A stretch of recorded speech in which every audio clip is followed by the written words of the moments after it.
ओम मुनित्रयं नमस्कृत्य दुक्तिः परिभाव्यज वैयाकरणसिद्धान्तकौमुदीयं विरच्यते। सर्वेभ्यः श्रोतृभ्यः नमः। अस्माभिः गतपाठे यद्यत् पठितं तद् एकवारं स्मरामः।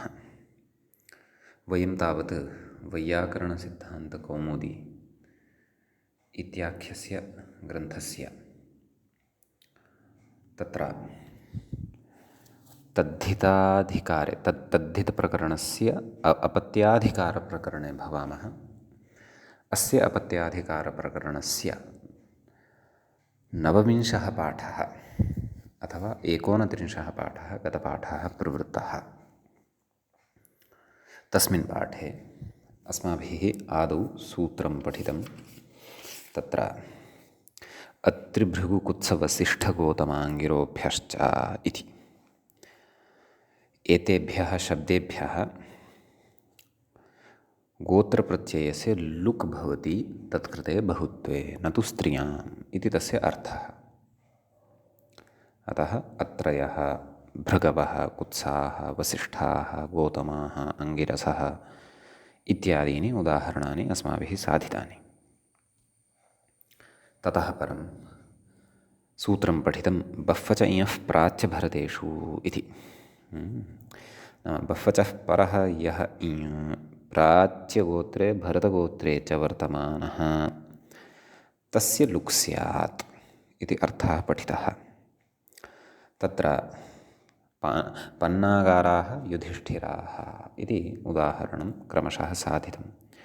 प्राच्यगोत्रसम्बद्धम् उदाहरणं पन्नागाराः, भरतगोत्रसम्बद्धम् उदाहरणं युधिष्ठिराः इति बहुवचने विशिष्टा काचित् व्यवस्था दृष्टा। एकवचनस्य द्विवचनस्य तु तत्र रूपाणि अपि चर्चितान्येव। तदनन्तरं बहुवचने लुकः निषेधः कश्चन पठितः न गोपवनादिभ्यः इति। तत्र एभ्यः गोत्रप्रत्ययस्य लुक् न स्यात् इति पठितम्। एभ्यः नाम केभ्यः? गोपवनादिगणपठितेभ्यः शब्देभ्यः। अयं च गणः विदादिगणे अन्तर्भवति इति अस्माभिः तत्र दृष्टं। गौपवनाः शैग्रवाः इति बहुवचने अपि तत्र अञ् इति प्रत्ययस्य विदादिगणपठितेभ्यः शब्देभ्यः अञ् खलु भवति। अतः तस्य प्रत्ययस्य लुक् न भवति। अतः गौपवनाः शैग्रवाः इत्यादीनि रूपाणि एव भवन्ति इति अस्माभिः पठितं। ततः अनन्तरं तत्र पुनः लुकविधानम् आरब्धं। तत्र सूत्रं पठितं तिककितवादिभ्यो द्वन्द्वे इति। नाम तिककितवादिगणे पठिताः सन्ति ये शब्दाः तेभ्यः शब्देभ्यः तत्र द्वन्द्वे कर्तव्ये प्रत्ययः यः भवति, नाम द्वन्द्वसमासे यः प्रत्ययः भवति बहुवचने तस्य लुक् भवति। अतः तत्र उदाहरणं दृष्टमस्माभिः। तैकायनश्च कैतवायनश्च इत्यनयोः द्वन्द्वे तिककितवाः इति रूपं भवति। नाम तैकायनः इत्यत्र यः प्रत्ययः विहितः गोत्रप्रत्ययः फिञ् तस्य लुक् भवति। कैतवायनः इत्यत्र कैतवायनि इति प्रातिपदिकं यत् सिद्धं फिञ् प्रत्ययद्वारा तस्य फिञः अत्रापि लुगेव भवति। अतः तिककितवाः इति रूपं तत्र सिद्धं भवति। समीचीनम् इति एतावान् विशेषः गतपाठे पठितः। एतावन्ति सूत्राणि गतपाठे अस्माभिः पठितानि। एवञ्च नवविंशः एषः पाठः प्रवृत्तः। अद्य तावत् अपत्याधिकारप्रकरणस्यास्य 30 पाठः भवति तत्र आरब्धः। अस्मिन् 30 पाठे वयम् अग्रिमं सूत्रं पठामः। तदिदम् अग्रिमं सूत्रम् एवं भवति। उपकादिभ्योऽन्यतरस्यामद्वन्द्वे समग्रं सूत्रं कथम् उपकादिभ्योऽन्यतरस्यामद्वन्द्वे इति पदच्छेदः द्रष्टव्यः उपकादिभ्यः इति तत्र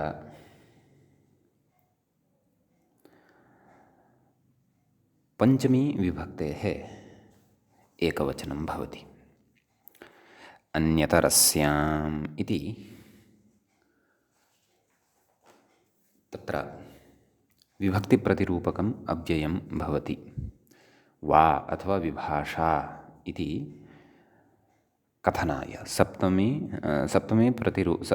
विभक्तिप्रतिरूपकम् इदम् अव्ययं भवन्ति कानिचन विभक्तिप्रतिरूपकान्यपि अव्ययानि भवन्ति इति वयम् अव्ययप्रकरणे पठिष्यामः ततः अद्वन्द्वे अन्तिमं पदं तृतीयं पदं किं वर्तते अद्वन्द्वे न द्वन्द्वः अद्वन्द्वः तस्मिन् अद्वन्द्वे इति तत्र नञ्तत्पुरुषस्समासः सप्तमीविभक्तेः एकवचनम् उपकादिभ्यः इत्यत्र कथं विग्रहः उपकः आदिः येषां ते उपकादयः तेभ्यः उपकादिभ्यः एवं समीचीनम् उपकादिः कश्चन गणः तस्मिन् गणे के शब्दाः अन्तर्भवन्ति इति वयं गणपाठम् एकवारं पठिष्यामः ततः पूर्वम् अत्र अनुवृत्तिविचारः विधेयः तत्र यस्कादिभ्यो गोत्रे इत्यस्मात् सूत्रात् गोत्रे ण्यक्षत्रियार्षञ् तु योनिरुगणयोः इत्यस्मात् सूत्रात् लुक् तद्राजस्य बहुषु तेनैवा स्त्रियाम् इत्यस्मात् सूत्रात् बहुषु इत्यस्य च पदस्य इत्येतेषां पदानाम् अत्र अनुवर्तनं भवति इति समीचीनम् अस्तु उपगादिगणे ये शब्दाः सन्ति ते शब्दाः सकृत्पठनीयाः अस्माकं परम्परानुसारं शब्दाः एवम् उपक लमक भ्राष्टक कपिष्ठल कृष्णाजिन कृष्णसुन्दर चूडारक आडारक गडुक उदङ्क सुधायुक अबन्धक पिङ्गलक पिष्ट सुपिष्ट मयूरकर्ण खरीजङ्घ शलाथल पतञ्जल कठेरणि कुशीतक कशकृत्स्न काशकृत्स्न निदाघ कलशीकण्ठ दामकण्ठ कृष्णपिङ्गल कर्णक पर्णक जटिरक बधिरक जन्तुक अनुलोम अनुपद प्रतिलोम जपजग्ध प्रतान अनभिहित कमक बराटक लेखाभ्र कमन्दक पिञ्जूल वर्णक मसूरकर्ण मदाघ कवन्तक कमन्तक कदामत दामकण्ठ इति एतावन्तः शब्दाः अस्मिन् गणे पठिताः सन्ति समीचीनं भवतु इदानीं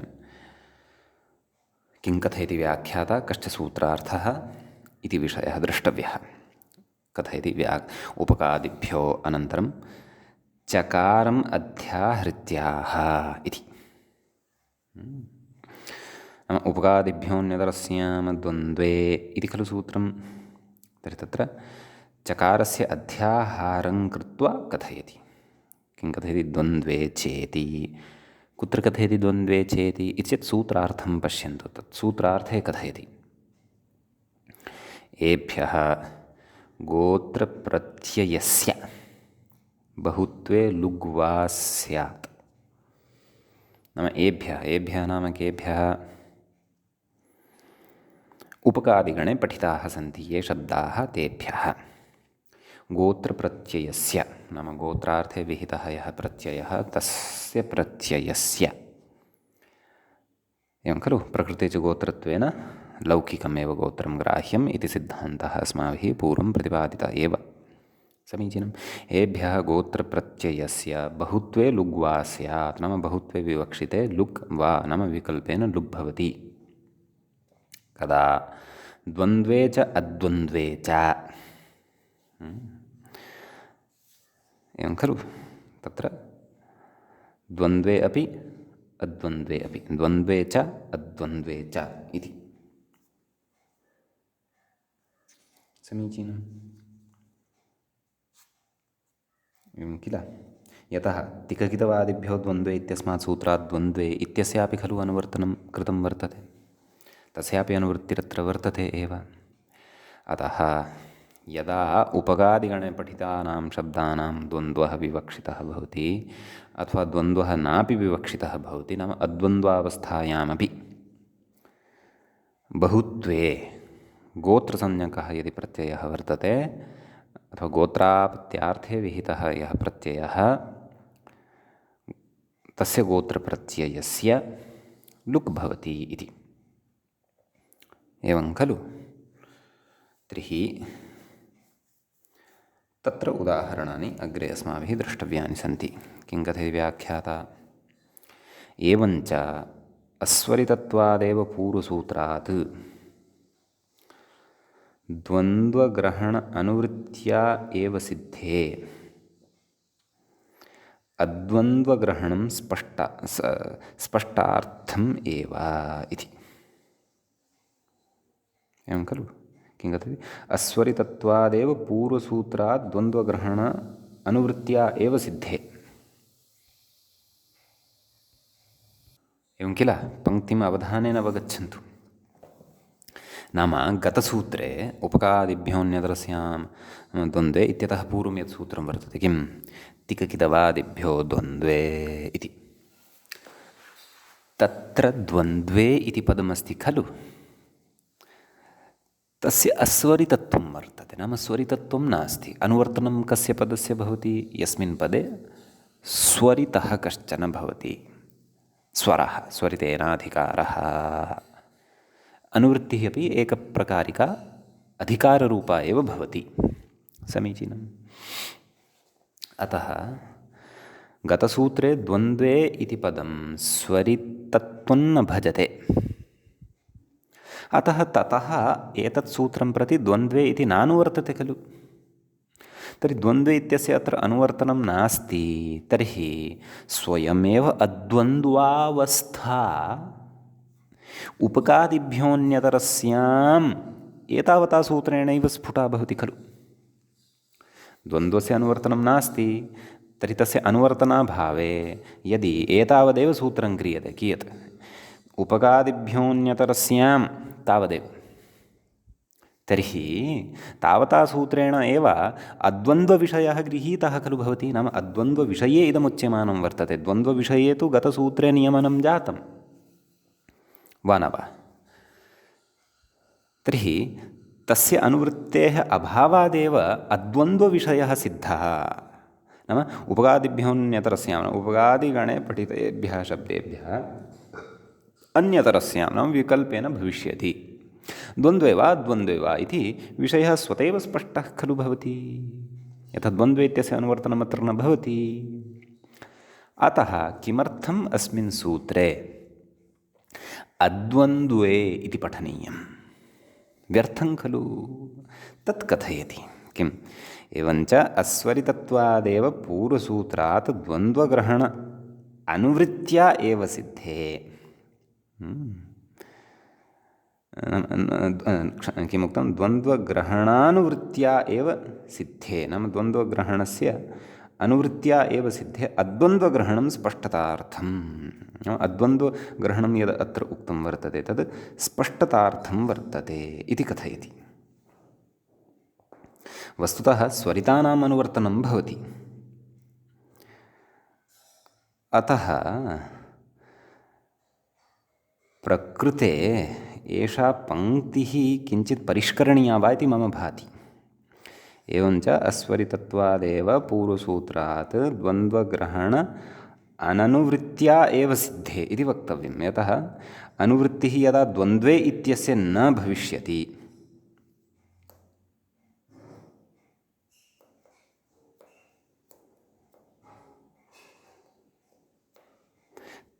तदा प्रकृते अद्वन्द्वस्यापि ग्रहणं भविष्यति इति मया चिन्त्यमानम् अस्ति, परन्तु मम चिन्तनम् असङ्गतम् इति मम भाति। यतः पङ्क्तेः समन्वयनम् इतोपि सम्यक्तया कर्तुम् अपेक्षा अस्ति। किं कथयति पश्यन्तु। एवञ्च अस्वरितत्वादेव पूर्वसूत्रात् द्वन्द्वग्रहणानुवृत्त्या एव सिद्धे। तर्हि तत्र अस्वरितानां तु अनुवर्तनं न भवति, स्वरितानामेव खलु अनुवर्तनं भवति। यदि द्वन्द्वग्रहणम् अत्र स्वीकर्तव्यं, चिन्तयन्तु, द्वन्द्वग्रहणम् अत्र स्वीकुर्मः, नाम द्वन्द्वे इत्यस्य अनुवर्तनम् अत्र स्वीकुर्मः। तर्हि उपकादिभ्योऽन्यतरस्यां, नाम उपकादिभ्यः अन्यतरस्यां द्वन्द्वे इति भविष्यति, एवं खलु। तर्हि द्वन्द्वे विकल्पेन, तर्हि द्वन्द्वविषयस्तु उपस्थितः भविष्यति। तर्हि द्वन्द्वे विकल्पेन उपकादिभ्यः गोत्रप्रत्ययस्य लुक् भवति इति रूपं सिद्धं भविष्यति, वा न वा? तर्हि द्वन्द्वे इत्युक्तं, तर्हि द्वन्द्वरहिते स्थले इति अर्थः कथं लप्स्यते इति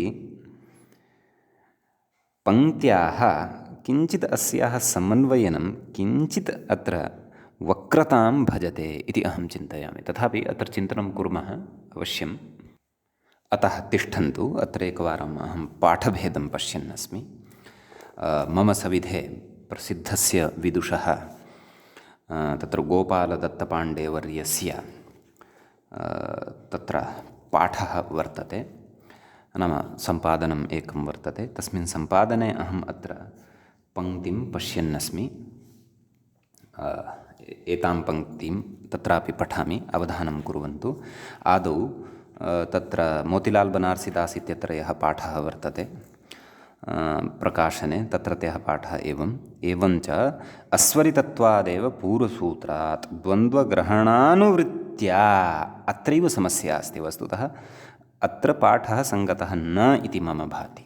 इदानीं गोपालदत्तपाण्डेवर्यैः सम्पादितं पाठं बालमनोरमायाः सम्पादितं पाठं पठामि। अत्र किं कथयन्ति। एवञ्च अस्वरितत्वादेव पूर्वसूत्रात् द्वन्द्वग्रहणाननुवृत्त्या, अत्र सम्यक् अस्ति। एवमेव अस्य पाठः अपेक्षितः। द्वन्द्वग्रहण अननुवृत्त्या, ग्रहण नाम द्वन्द्वग्रहणस्य अनुवृत्त्या न, नाम न अनुवृत्तिः अननुवृत्तिः। अतः अत्र एषः पाठः नितान्तं भ्रान्तपाठः वर्तते। नैव व्याख्यातुः दोषः न, परन्तु अत्र सम्पादकस्य अथवा टङ्कयितुः दोषः अत्र वर्तते। अतः अत्र न ण एतदनन्तरं न इति एकः इतोपि योजनीयः। अतः पङ्क्तिः कथं पठनीया। एवञ्च अस्वरितत्वादेव पूर्वसूत्रात् द्वन्द्वग्रहण अननुवृत्त्या एव सिद्धे अद्वन्द्वग्रहणं स्पष्टार्थमेव। अधुना पङ्क्तिः न दुष्यति, पङ्क्तेः इदानीं परिष्कारः भवति। भवतु नाम एतादृशाः दोषाः वस्तुतः कदाचित् मध्ये मध्ये अपेक्षिताः भवन्त्येव। कुतः? किं वयं बुद्धिपूर्वकं पठन्तः स्मः अपि वा न वा इति अस्माकम् आत्मनः परिशीलनम् एतेन जायते, दार्ढ्याय च विषयः भवति। समीचीनं। स च विषयः सर्वदा बुद्धौ तिष्ठति बुद्धौ। आम्, अमुके स्थले तत्र पङ्क्तौ कश्चन दोषः आसीत्, यश्च मया स्वाध्यायेन अथवा पाठभेददर्शनेन अपाकृतः आसीत् इति। इदानीं पुनः पङ्क्तेः समन्वयनं करोमि, एकवारं पुनः वदामि, यद्यपि भवन्तः अवगतवन्तः स्युरेव। किं नाम एवञ्च अस्वरितत्वादेव, नाम प्राक्तनं द्वन्द्वे इति पदं स्वरितत्वं न भजते, नाम तस्मिन् पदे कश्चन स्वरः स्वरितः नास्ति। पूर्वसूत्रात् द्वन्द्वग्रहण अननुवृत्त्या नाम तथा द्वन्द्वग्रहणं न याति तर्हि सूत्रं कियत् कर्तव्यम् उपकादिभ्यः अन्यतरस्यां नाम उपकादिभ्यः विकल्पेन भवति कः लुक् सा द्वन्द्वावस्था वा भवतु अद्वन्द्वावस्था वा भवतु विकल्पः खलु अपेक्षितः अतः तत्र उच्यते अतः नाम द्वन्द्वे अद्वन्द्वे इति अन्यतरस्याम् इत्यनेनैव उपस्थितं भवति अतः तत्र कथयति अद्वन्द्वग्रहणं स्पष्टतार्थं नाम सूत्रे अद्वन्द्वग्रहणं तत्र स्पष्टतार्थम् एव अस्ति इति एवं खलु परन्तु तत्र एकः विचारः इतोपि मम बुद्धौ आगच्छति तत्र यदि पूर्वसूत्रात् द्वन्द्वे इति नानुवर्तते अनुवर्तेत किं तर्हि अन्यतरस्याम् इत्येतावता पदेन एव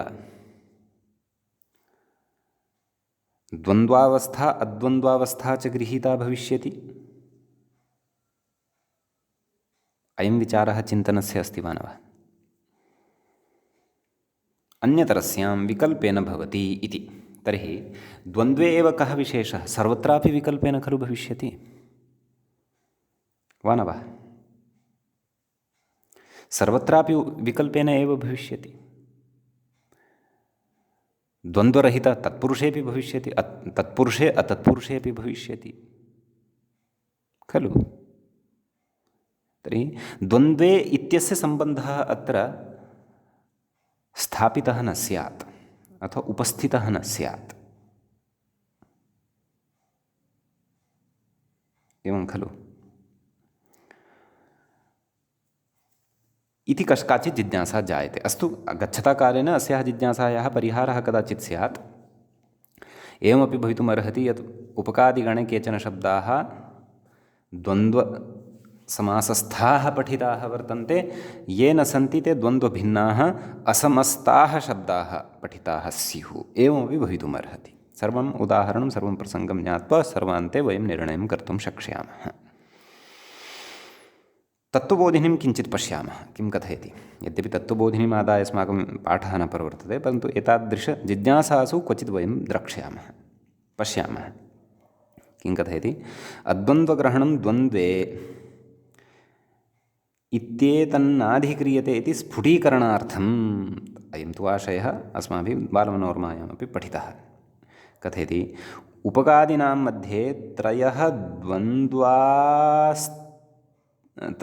द्वन्द्वाः तिक्कितवादिषु पठ्यन्ते समीचीनम् उपकलमकाः इत्यादयः तेषां पूर्वेण नित्यमेव लुक् अद्वन्द्वे त्वनेन विकल्पः इति ज्ञेयं भाष्ये भ्राष्ट्रकी कापिष्ठलयः इत्युदाहरणात् तिक्कितवादिष्वस्य पाठः अनार्षः इति कैयटः तेन अत्र द्वन्द्वेपि विकल्पः एव उचितः इत्याशयेन उदाहरति भ्राष्ट्रककपिष्ठला इति अस्तु तत्र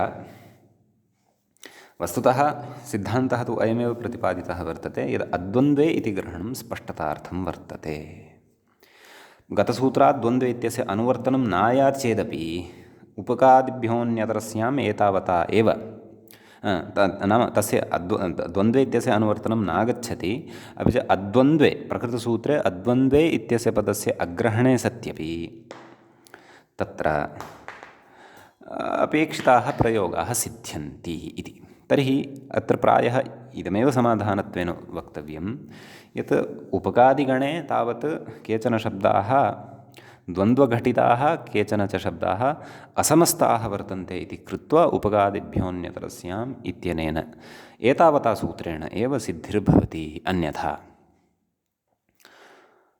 द्वन्द्वातिरिक्तः समासः अपि तत्र प्रविष्टः स्यात् परन्तु प्रायः तत्तु नाम तत्र गणस्थान् सर्वान् शब्दान् पठित्वा एव तत्र वयं निर्णयं कर्तुं शक्नुमः यत् किं तत्र द्वन्द्वातिरिक्तः शब्दः अपि अस्ति वा न वा इति अस्तु, सद्यः यानि उदाहरणानि अत्र मूले चर्च्यमानानि सन्ति तानि आदाय वयम् अग्रे व्याख्यानं करिष्यामः। समीचीनं। तत्र पादटिप्पण्यां लिखति मूले औपकायनाश्च इत्यत्र तत्र सम्पादकः पादटिप्पण्यां किमपि लिखन् अस्ति। यदि भवतां सविधे तत्र नाम एषः मोतिलाल् बनार्सिदास् प्रकाशनम् अस्ति तर्हि किं लिखति? बन्धनी धृतः पाठः बालमनोरमायां न व्याख्यातः इति। नाम कोष्ठकेषु तेन कश्चन पाठः स्वीकृतः वर्तते मम सम्पादकेन, नाम मम सविधेयः ग्रन्थः वर्तते तेन सम्पादकेन। तत्कृते वदन् अस्ति किं? बन्धिनी धृतः पाठः बालमनोरमायां न व्याख्यातः, नाम बालमनोरमायां तस्य व्याख्यानं न कृतम्। अग्रे अथापि पुस्तकान्तरसंवादाय धृतः, नाम अन्यस्य पुस्तकस्य संवादाय सः अत्र धृतः वर्तते। नाम क्वचित् नाम पाठभेदेन अयं पाठः सर्वत्र न दृश्यते इति किमपि तस्य सः अभिप्रायं प्रकटयितुम् इच्छति, परन्तु अन्येषु प्रकाशनेषु तु एतादृशी टिप्पणी न दृश्यते। भवतु नाम व्याख्यातारम् अनुसरामः। किं कथयति अग्रे? अद्वन्द्वग्रहणं स्पष्टार्थमेव इत्युक्त्वा ततः अग्रे कथयन् अस्ति, न च द्वन्द्वे नेति निषेधः एव किन्न स्यादिति वाच्यं। नाम द्वन्द्वे न इत्येव निषेधः उच्यताम्। द्वन्द्वानामपि गणे पाठात् इति, नाम उपगादिभ्योऽन्यतरस्याम् अद्वन्द्वे इति तत्र अद्वन्द्वे इत्यनुक्त्वा न द्वन्द्वे इति कृत्वा, एवं खलु? अथवा समग्रं सूत्रम् उपगादिभ्योऽन्यतरस्यामिति मास्तु न द्वन्द्वे अथवा द्वन्द्वे न इति निषेधः एव किं न स्यात्। नाम अयं निषेधः कुतः न स्यात्? यदि अद्वन्द्वे इति ग्रहणं कृत्वा अद्वन्द्वे इत्यस्य द्वन्द्वे न भवति इति अर्थं यदि वयं स्वीकुर्मः, नाम उपगादिभ्योऽन्यतरस्याम् अद्वन्द्वे इति उक्तं खलु, अद्वन्द्वे इति पदविषये इदम् उच्यमानं वर्तते। समग्रं सूत्रम् अपाकृत्य न द्वन्द्वे न इति सूत्रं कर्तव्यम् इति न आशयः। आशयः कः? अद्वन्द्वे इत्यत्र द्वन्द्वे न इति निषेधः एव किं न स्यात्? नाम एतादृशः निषेधः एव कुतः अत्र, एतादृशः अर्थः एव कुतः अत्र न स्वीक्रियेत? कस्य? अद्वन्द्वे इत्यस्य पदस्य। कुतः कथयति? द्वन्द्वानामपि गणे पाठात्, नाम द्वन्द्वघटिताः शब्दाः अपि अत्र गणे दृश्यन्ते। अतः तादृशम् एतम् अर्थं वयं प्रकृते स्वीकर्तुं न शक्नुमः इत्युच्यते। एवं खलु? ततः अग्रे कथयति, तदेतत् सूचयन् द्वन्द्वम् उदाहरति। नाम तत् अस्य एतम् अभिप्रायं सूचयन् द्वन्द्वस्थम् उदाहरणं कथयति, भ्राष्ट्रककपिष्ठलाः इति। परन्तु बालमनोरमाकारेण मूले उक्तानि कानिचन उदाहरणानि न उदाहृतानि, तानि वयम् इदानीं उदाहरिष्यामः, पठिष्यामः। उदाहरणानि एवं सन्ति। उदाहरणद्वयं किम्? औपकायनाश्च लामकायनाश्च। अनयोः द्वन्द्वं कृत्वा उपकलमकाः इति एकं रूपं, यस्मिन् पक्षे गोत्रप्रत्ययस्य लुक् भवति, पूर्वोत्तरपदात् विहितस्य गोत्रप्रत्ययस्य लुक् भवति। यस्मिन् पक्षे लुक् न भवति तत्र औपकायनलामकायनाः इत्येवं रूपाणि भवन्ति। समीचीनं। तर्हि कथयति, औपकायनाश्च लामकायनाश्च, एवं रीत्या विग्रहः क्रियते, एवं खलु? ततः तत्र उपकस्य गोत्रापत्यं लमकस्य गोत्रापत्यम् इत्यस्मिन् अर्थे नडादिभ्यः फक् इत्यनेन सूत्रेण फक् इति प्रत्ययः भवति। उभयोः स्थाने उभयोः फकोः आयनादेशः भवति।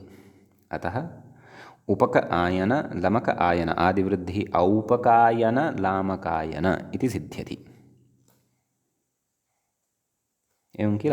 अतः औपकायनाश्च लामकायनाश्च एवं रीत्या विग्रहे सति तर्हि तत्र औपकायनाश्च लामकायनाश्च इत्यनयोः अलौकिकविग्रहः औपकायन जस् लामकायन जस् बहुत्वम् अस्ति खलु।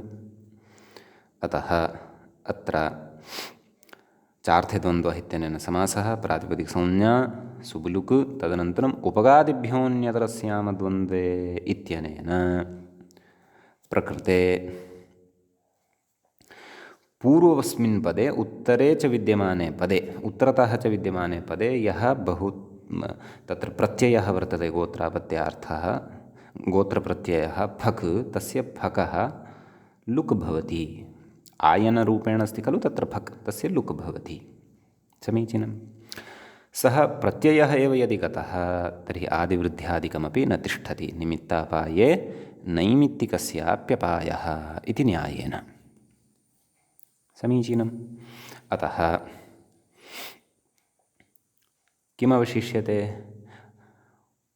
उपकलमक इत्येव अवशिष्यते। तस्य द्वन्द्वे बहुवचने उपकलमकाः इति प्रयोगः भवति। समीचीनम्। एवं च पक्षे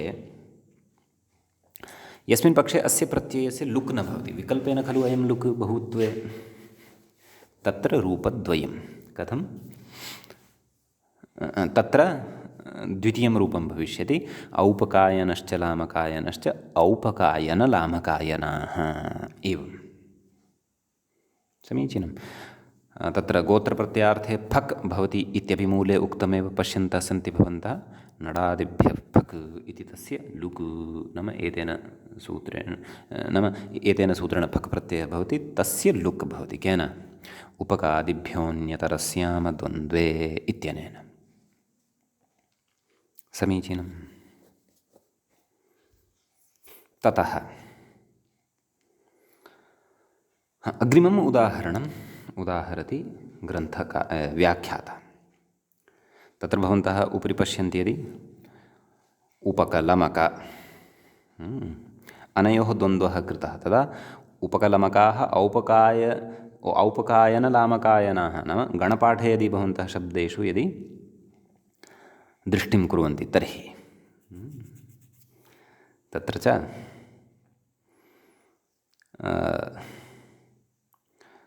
अग्रे शब्दान् पश्यन्ति यदि भ्राष्टककपिष्ठल इति। अपि च एतेषां तत्र सद्यः अस्माभिः द्वन्द्वावस्थायां विकल्पः दृश्यमानः वर्तते, लुकः विकल्पः, प्रत्ययस्य लुकः विकल्पः।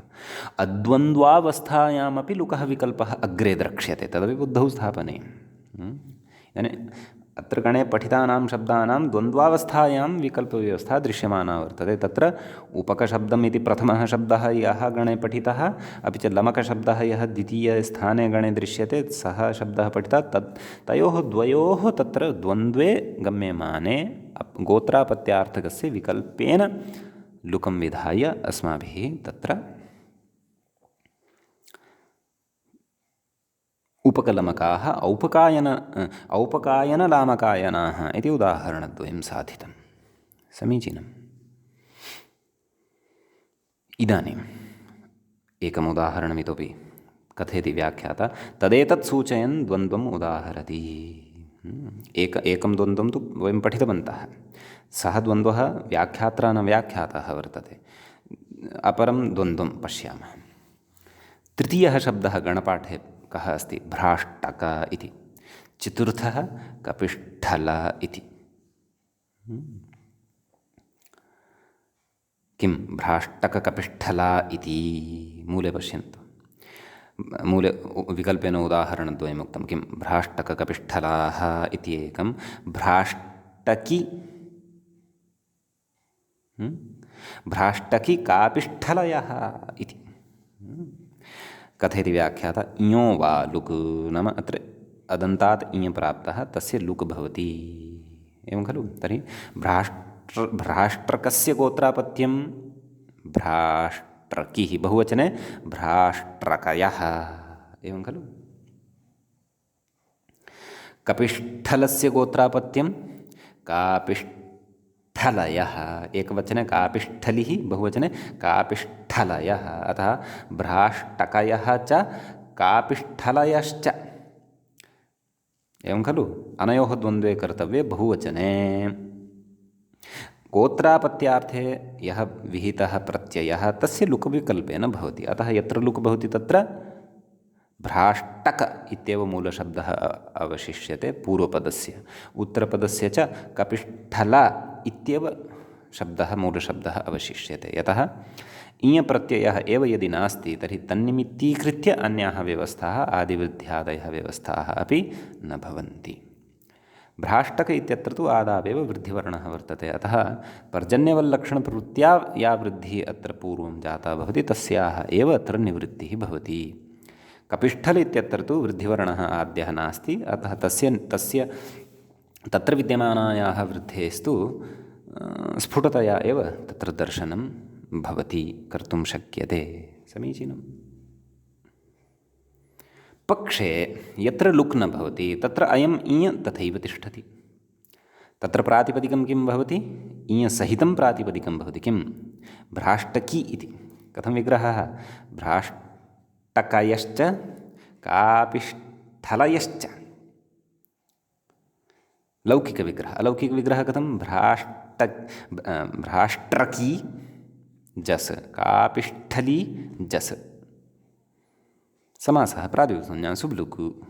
भ्राष्ट्रकी कापिष्ठली इति आगच्छति।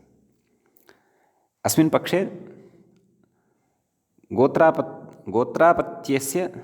गोत्रप्रत्ययस्य लुक् नास्ति इति कृत्वा एतत् प्रातिपदिकद्वयं तथैव तिष्ठति। अतः इतरेतरयोगद्वन्द्वे विवक्षिते भ्राष्ट्रकी कापिष्ठलयः इति प्रथमाविभक्तेः बहुवचने रूपं भवति।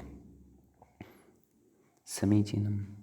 एवञ्च द्वयोः द्वन्द्वम् आदाय अस्माभिः अत्र एवं रीत्या विकल्पेन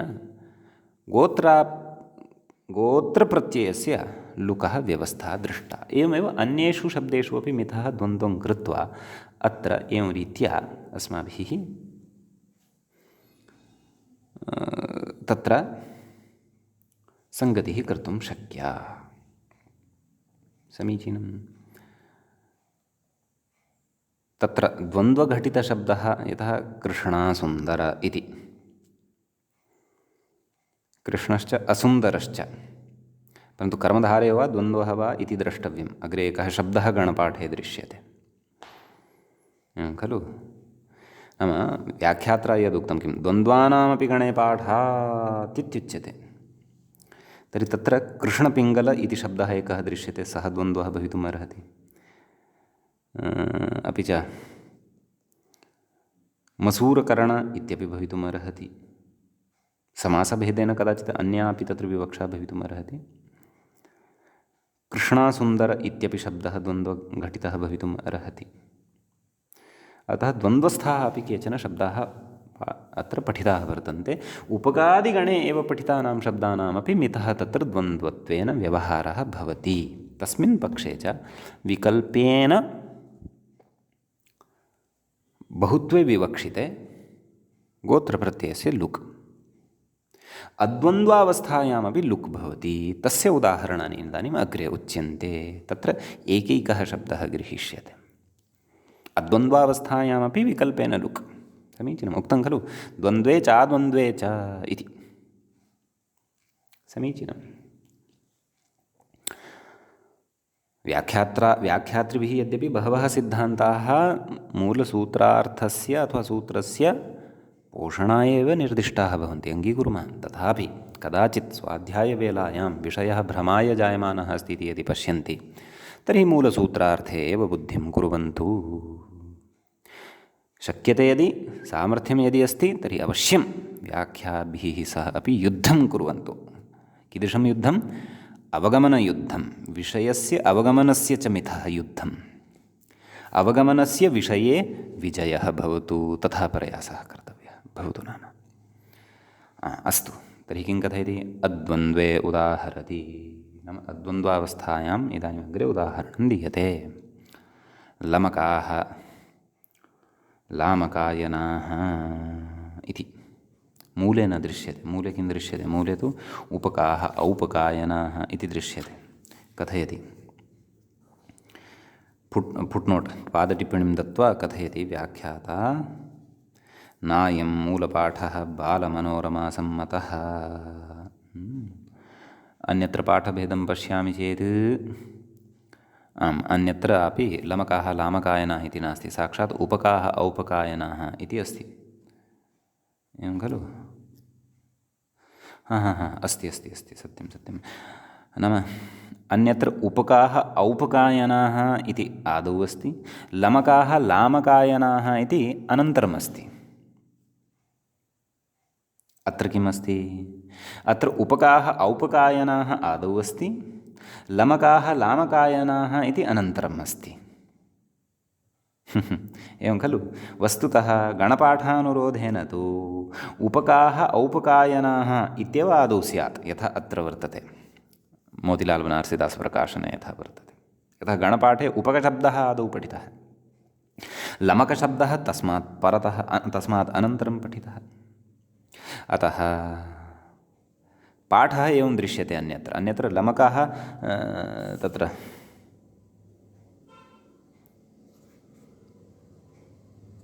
उपकाः नैव। अहं तु अन्यत्रापि पाठम् एवमेव पश्यन् अस्मि। किम्? उपकाः औपकायनाः इति आदौ अस्ति, लमकाः लामकायनाः आदौ अस्ति। सत्यम्, अस्तु अस्तु, अयमेव पाठः सर्वत्र। गणपाठानुरोधेनैव पाठः अस्ति सर्वत्रापि। परन्तु बालमनोरमाकारः उपकाः औपकायनः इति अनुक्त्वा साक्षात् किं गृहीतवान्? लमकाः लामकायनाः इति गृहीतवान्। अस्तु, प्राक्तनम् उदाहरणं तेन न पठितं, द्वितीयमेव उदाहरणं, द्वितीयं शब्दमेव आदाय सः पठितवान् इति व्याख्याता तत्र स्वतन्त्रः। परन्तु पादटिप्पणीकारः किं कथयति पश्यन्तु। नायं मूलपाठः बालमनोरमा सम्मतः, कौमुदीपुस्तकान्तरेष्वपि क्वचिन्न दृश्यते, क्वचिच्च उपकाः औपकायनाः लमकाः लामकायनाः इत्येव दृश्यते। वस्तुतः युज्यते तु अयमेव पाठः। कः? उपकाः औपकायनाः लमकाः लामकायनाः। कुतः? यतः गणपाठक्रमः तथा वर्तते। गणपाठे उपकशब्दः आदौ वर्तते, अतः। एवं किल? भवतु यत्किमपि, अस्माभिः तु अद्वन्द्वपक्षे इदानीं बहुत्वे विवक्षिते गोत्रापत्यस्य विकल्पेन लुक् कर्तव्यः वर्तते। एवं किल? तर्हि उपकाः इति साधयामः।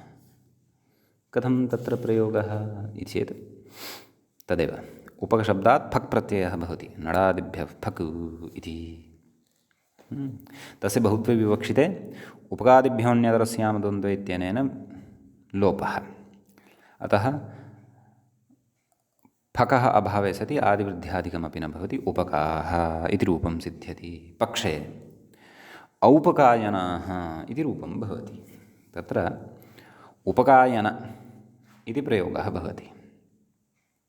क्षन्तव्य, औपकायनः तत्र उपकशब्दात् फकि सति बहुवचने औपकायनः औपकायनाः इति मूलशब्दः कः भवति? औपकायन इति। फगादिकं कृत्वा तस्य आयनादेशादिकम् आदिवृद्ध्यादिकं च विधाय। समीचीनं। तत्र औपकायनाः इत्येव प्रयोगः। समीचीनम्। अतः उपकाः औपकायनाः। एकवचने तु औपकायनः, द्विवचने औपकायनौ, बहुवचने विकल्पेन उपकाः औपकायनाः, एवं रूपाणि भवन्ति। समीचीनम्। ततः द्वितीयम् उदाहरति इदानीम्, अद्वन्द्वे उदाहरति लमकाः लामकायनाः इति। तत्र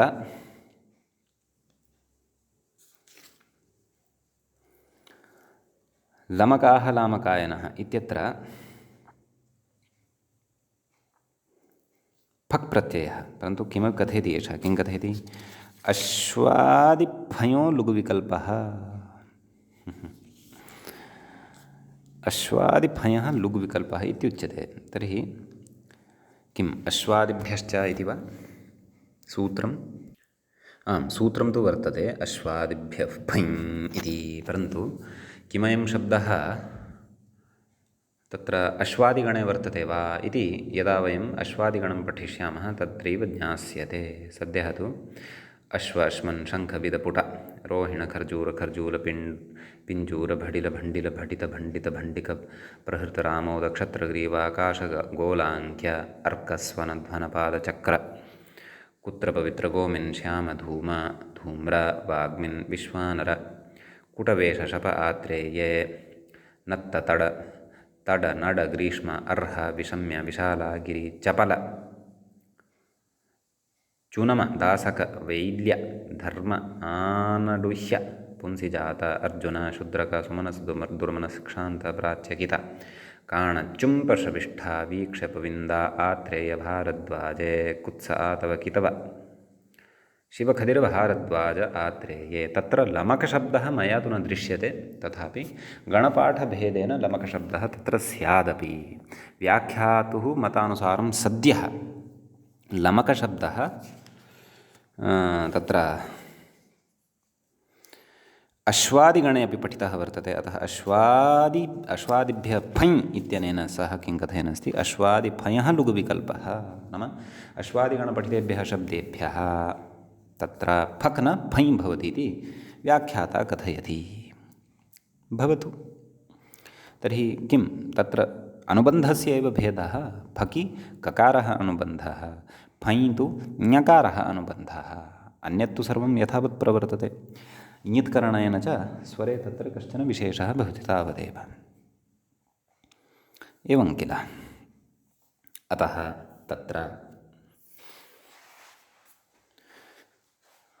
यस्मिन् पक्षे फञः लुक् न भवति तत्र लमकाः इति उदाहरणं। यत्र फञः लुक् भवति तत्र लमकाः, यत्र फञः लुक् न भवति तत्र लामकायनाः इति बहुवचने रूपं भवति इत्यर्थः।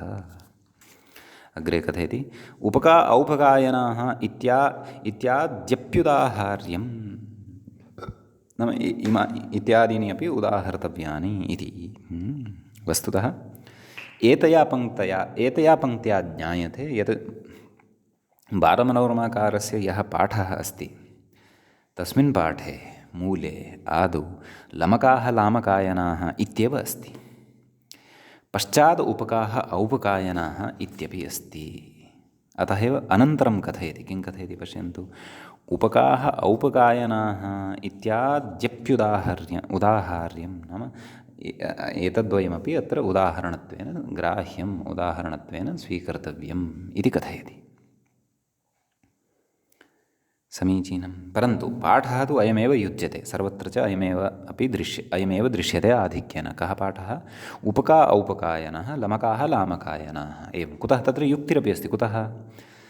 यदा उपकादिगणे आदौ उपकशब्दः पठितः, लमकशब्दस्तु ततः परं पठितः इति भेदः। समीचीनम्। एवं तत्र वर्तते कश्चन विशेषः। अपि च एकः विषयः इतोपि वक्तव्यः अत्र। मोतिलाल् बनारसिदास् इति प्रकाशनं येषां हस्ते अस्ति, तस्मिन् प्रकाशने व्याख्यात्रा बन्धिनीकृतः पाठः, तत्र सम्पादकेन बन्धिनीकृतः पाठः इत्युक्तः खलु, अर्थात् ब्राकेट् मध्ये यः पाठः स्वीकृतः, ब्राकेट् अर्थात् कोष्ठकयोः मध्ये यः पाठः स्वीकृतः, तत्र सः पाठं, नाम तद् कोष्ठकस्य आरम्भं सः औपकायनाश्च इत्यतः आरम्भं कृतवान् अस्ति, लामकायनः एतावत् पर्यन्तम् अत्र च समापितवान् अस्ति। वस्तुतः तथा न। अस्य कोष्ठकस्य समाप्तिः औपकायनलामकायनाः इत्यत्र स्यात्। नाम औपकायनाश्च लामकायनाश्च नडादिभ्यः फक् तस्य लुक् उपकलमकाः औपकायनलामकायनाः एतावान् पाठः एव कोष्ठकयोः स्यात्। यतः भ्राष्ट्रककपिष्ठलाः इत्यादीनि उदाहरणानि तु व्याख्यात्रापि उक्तानि सन्ति एव। अतः समीचीनम् इति एतावान् विशेषः कश्चन एतत् सूत्रगतः वर्तते। किं सूत्रगतः? उपगादिभ्योऽन्यतरस्याम द्वन्द्वे इति। अन्येपि बहवः शब्दाः सन्ति गणे। अत्र सर्वेषु शब्देषु अस्माभिः कर्तुं शक्यते विचारः। किञ्च सर्वत्रापि द्वन्द्वे अद्वन्द्वे च बहुवचने विकल्पेन गोत्रापत्यार्थस्य विकल्पं कृत्वा लुक्पक्षीयं रूपम् अलुक्पक्षीयं च रूपम् अस्माभिः सर्वत्र साधयितुं शक्यते। समीचीनं भवतु नाम। इदानीं वयम् अग्रिमं सूत्रं पश्यामः, अग्रिमं सूत्रं पठामः। अग्रिमं सूत्रं भवति आगस्त्यकौण्डिन्ययोरगस्तिकुण्डिनच् इति। सूत्रस्य पदपरिचयः आदौ ज्ञातव्यः। तत्र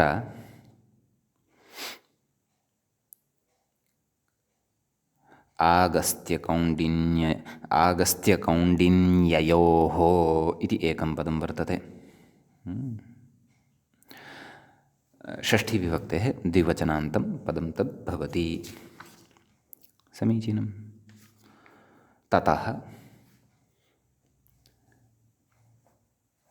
अगस्तिकुण्डिनच् इति द्वितीयं पदं भवति। प्रथमान्तं प्रथमाविभक्तेः एकवचनान्तं भवति। विग्रहादिकं पश्यामः। आगस्त्यश्च कौण्डिन्यश्च आगस्त्यकौण्डिन्यौ। समीचीनं। तयोः आगस्त्यकौण्डिन्ययोः।